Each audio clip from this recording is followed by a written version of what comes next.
Yan, ito po mga katropa, magpapalit po tayo ng lining.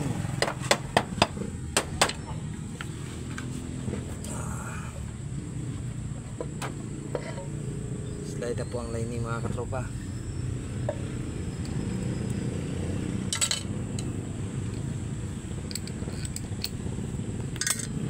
Magsik ng bearing. Ito po ang kinain ng mga lining po mga katropa. Yan po. Grabe yan. Ito po ang mga lining.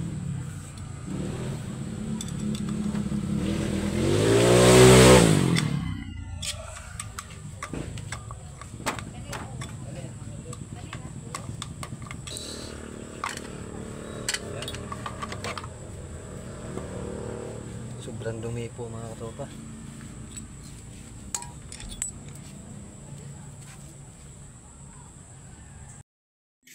Okay. Ano po mga katropa, nakalas na po natin sa sobrang dumi. Ayun.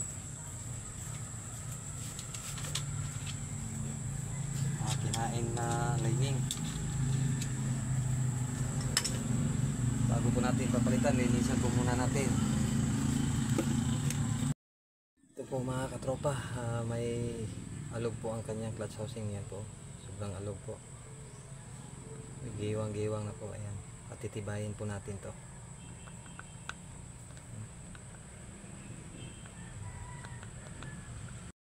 Ayan na po, natanggal na po natin ang kanyang rivets. Ayan po. Ito po, ayan po ang may tama po. Tumama po doon sa kanyang clutch housing sa likod po. Ayan. May guhit po. Ayan, tapos gamitan po natin ito at pupupukin. Ayan na po, wala na pong play. Ayan. Sikip na po. Ayan o. Kanina talagang iikot po siya. Ayan. Ngayon wala na po, kahit katiting po wala na po siyang ito. Ayan. Sobrang higpit na po mga katropa.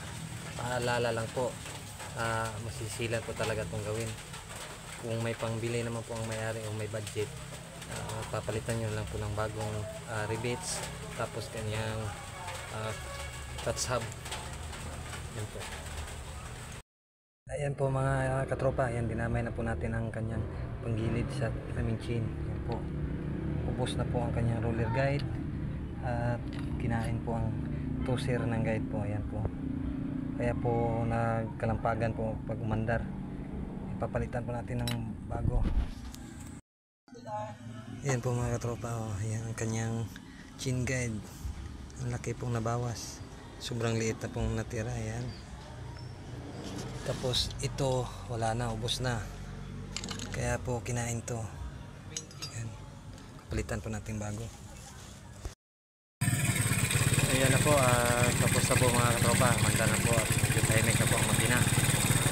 Sa may-ari po, shout out po sa iyo boss, pwede mo nang makuha itong isa.